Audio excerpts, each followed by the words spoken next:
Bukti bertambah, ahli forensik temukan dokumen soal khilafah. Waduh, nggak cuma satu tuh. Untuk percakapan pada tanggal 2 Februari 2019 sampai dengan 24 Agustus 2019. Untuk isi percakapan diantaranya, Bang Munarman, kami atau Ana Imam Daerah Habib Rafiq serta Isu Bandi hari Senin mau ke Kabupaten Bengkalis untuk pelantikan DPC FPI. Izin Bang, kami minta teks baiat untuk pelantikannya. Udah ganti imam daerah dari Habib Taufik ke Habib Rafiq dengan emoticon. Selanjutnya teks baiat untuk pelantikan pengurus sudah dibagikan waktu diklat awal bulan Januari lalu. Silakan diambil dari materi diklat yang lalu. Materinya ada di laptop panitia diklat di Pekanbaru awal Januari lalu. Baik Bang Munarman yang senantiasa dirahmati Allah Subhanahu wa Ta'ala. Terima kasih. Semua percakapan yang selama ini dilakukan oleh Munarman dengan para anggota FPI lainnya. Nah, saksi ahli digital forensik yang dihadirkan oleh pihak jaksa penuntut umum ini adalah berinisial WK. Jadi, menurut saksi ahli digital forensik, dia melakukan tracking untuk mencari informasi percakapan di HP Munarman dengan keyword atau kata kunci baiat dan khilafah. Dan ketika kata kunci baiat dan khilafah ditelusuri, maka muncullah semua percakapan yang terdapat kata tersebut melalui aplikasi WhatsApp di HP Munarman. Jadi yang disampaikan juga Pak Munarman, ada pihak-pihak yang mencoba-coba membenturkan NKRI dengan ajaran Islam, dengan syariat Islam, dan ini berbahaya. Kemudian juga FPI dan Pak Munarman menganut pendapat bahwa khilafah itu adalah Imam Mahdi nanti, dan itu ada di Al-Quran. Kita semua umat Muslim sepakat itu, gitu kan? Tidak menerima pendapat, tidak mengambil pendapat dari bahwa ada khilafah sebelum Imam Mahdi, seperti ya Abu Bakar al-Baghdadi itu. Artinya kan bagaimana bisa dikategorikan sebagai teroris ya, seperti itu, atau terkait dengan ISIS maksud saya. Dalam kesempatan kali ini, saya akan membahas dua permasalahan yang menarik untuk kita bahas. Yang pertama, mengenai persidangan Munarboy yang terkait kasus pengacauan. Kemudian yang kedua, yaitu terkait persidangan tewasnya 6 laskar FPI di jalan tol kilometer 50. Banyak sekali yang menarik untuk dibahas mengenai dua sidang pengadilan tersebut.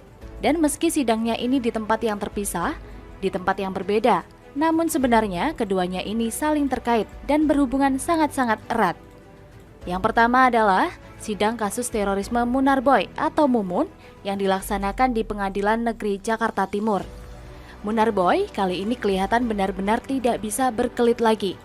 Pasalnya, dalam sidang lanjutan kasus terorisme Mumun kemarin, saksi ahli digital forensik yang dihadirkan oleh pihak Jaksa Penuntut Umum atau JPU telah membongkar isi percakapan di dalam ponselnya Mumun. Jadi ketahuan tuh, semua percakapan yang selama ini dilakukan oleh Munarboy dengan para anggota FPI lainnya. Saksi ahli digital forensik yang dihadirkan oleh Jaksa Penuntut Umum ini adalah berinisial WK. Jadi, menurut aksi ahli digital forensik, dia melakukan tracking untuk mencari informasi percakapan di HP Munarboy dengan keyword atau kata sandi, baiat dan khilafah. Dan ketika kata kunci baiat dan khilafah ditelusuri, maka muncullah semua percakapan yang terdapat dalam kata tersebut melalui aplikasi WhatsApp di HP Munarboy tersebut. Dan dari tracking itulah kemudian ketahuan bahwa untuk pelantikan pengurus FPI ternyata itu sudah ada proses baiatnya. Dalam sidang pemeriksaan saksi-saksi sebelumnya juga telah menunjukkan bukti yang semakin jelas bahwa FPI adalah organisasi terorisme yang berafiliasi ke ISIS. Kemudian ada juga anggota FPI yang membuat senjata untuk aksi terorisme, seperti membuat alat bahaya Mother of Satan, dan mereka juga sudah ditangkap semua. Dan tidak hanya itu, yang terakhir, baiat tersebut dilakukan atas dasar pidato Rizik Syihab dan surat maklumat yang dibuat oleh FPI pada tahun 2014 soal sikap terhadap ISIS. Jadi berdasarkan bukti-bukti persidangan tersebut, maka sudah cukup bukti bahwa FPI merupakan organisasi kejahatan yang berbaiat ke ISIS di bawah pimpinan Abu Bakar al-Baghdadi. Tapi dari sekian banyak bukti yang diungkapkan oleh saksi di persidangan, ada bantahan Munarboy yang sangat lucu menurut saya. Pada saat ada acara baiat ISIS di Makassar, Munarboy ini membantah dia tidak berani memproses atau menghentikan lantaran dia ini katanya takut digebukin. Masa Panglima Laskar FPI ini takut digebukin? Dalam persidangan tersebut, Munarboy juga mengaku bahwa yang di Makassar itu bukan acara FPI dan bukan orang-orang FPI. Padahal menurut pengakuan saksi bernama Akbar Muslim, anggota FPI Makassar, mengaku telah menelpon Munarboy saat mau bikin acara baiat ISIS yang berkedok seminar tersebut.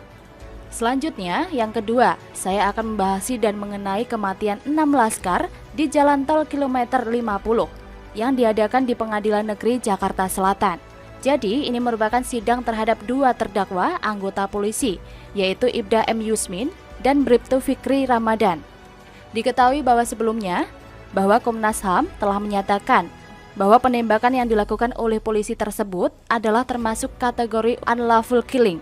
Unlawful killing adalah pembunuhan di luar proses hukum. Jadi, peristiwa pembunuhan itu terjadi tanpa ada proses hukum sebelumnya. Tolong dicatat itu ya sob. Dan untuk itulah kemudian kedua anggota polisi tersebut diadili dalam kasus kilometer 50 ini. Namun kemudian dari fakta-fakta persidangan, terbukti bahwa polisi yang bertugas ini hanya menjalankan tugas dan melakukan aksi bela diri. Bahkan menurut saksi ahli ilmu kepolisian, dijelaskan bahwa dalam doktrin internasional, daripada petugas yang mati, lebih bagus penjahat yang mati. Dari kedua kasus yang disidangkan ini, ada keterkaitan yang sangat erat.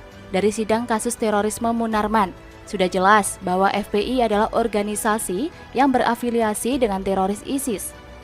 Anggotanya terbukti banyak sekali yang terlibat dengan aksi-aksi terorisme, baik itu melalui jaringan lokal maupun jaringan internasional.